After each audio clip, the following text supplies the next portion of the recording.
Unang sili pala nga dito ni Russell ito nakadali nga agad siya dito ng isang napakalaking hito. What's up mga kakanlibak? Magandang araw. Ngayong araw ay tara, samahan niyo muna kami at magapan daw naman tayo ng bunbun dito sa ilog. Pagkadating nga namin dito sa spot ay ito nagsimula na nga ako dito magtulis ng kahoy na apampasak natin na agalagyan ng kulambo mamaya. Nung dadaling ko na nga ni sana doon sa may tabi ng ay bunbun ay sabi ng pinsan ko pantayin daw niya yung ibabaw at masisisi ito mamaya pag pinukpok mababasag kasi yung pag hindi maayos ng pagkakapantay. Kaya ito nga pinantay niya at dinala na rin namin dito ito sa may bunbun. Pagkarating nga din sa bunbun na nagsimula na rin nga kami din magpasak. Pahirapan pa nga kami dito magpasak dahil natama pa minsan nga ito sa batot nagabukol nga yung tilos ng kahoy. Pagkatapos nga namin dito magpasak ng kahoy ay ito nagsimula na rin nga kami dito maglagay na rin kulambo. Tulong-tulong na rin nga kami dito para mabilis nga matapos at mamaya magatambak pa nga kami dito ng buhangin. Habang naglalagay nga kami din ng kulambo ay naku nagbarimbaw pa man din yung cellphone. Mamalay ko na nandun pala sa lupa.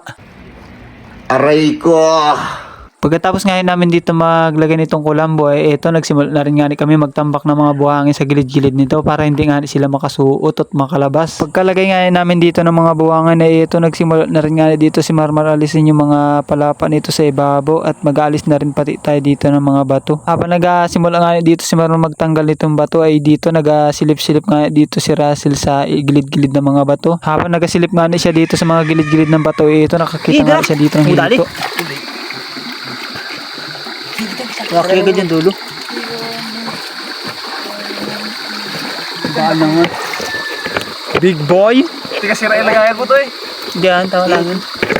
Wala, patay naman na rin. Wala, maglang-ilagay ko na headshot. Makalipas nga mga ilang minuto nung napana yung isa ito, nakapana agad nga dito isang piraso dito si Reden. Okay, yung tinirasan kanina. Quality boot. At dito nga nakakita na naman dito silang isang pirasong hito. Ang problema lang nga nakatisok na sa may kulambo. Sige kita. Hop. Sige dyan oh.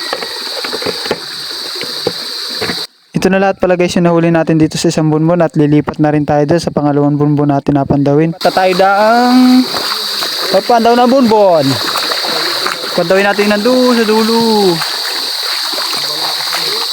Ay kulambo gamit natin. Itong ating lagayan. Makalipas nga ilang minuto paglalakad namin dito ito nakarating na agad nga kami dito sa pangalawang bunbun na ating pandawin. Kung hindi ako nagkakamali parang pangalawa o pangatlong pandaw na namin ito sa bunbun na ito na may video. Kung nanonood kayo sa aming vlog lagi mapapanood nyo yun. Karating nga namin din sa pangalawang bunbun namin na pandawin ay dito nagpasak na rin nga agad kami dito ng kahoy at naglagay na rin nga kami ng kulambo para mabilis na namin ito matapos.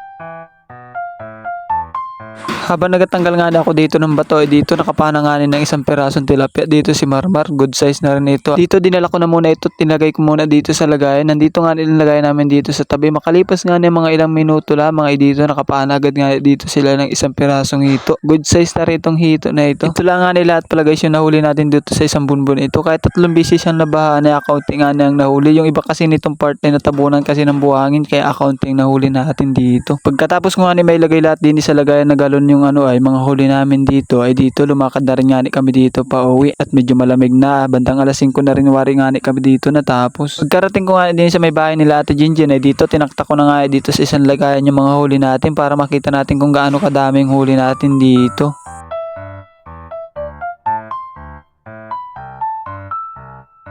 Hanggang dito na lang for today's video guys. Maraming salamat sa panonood.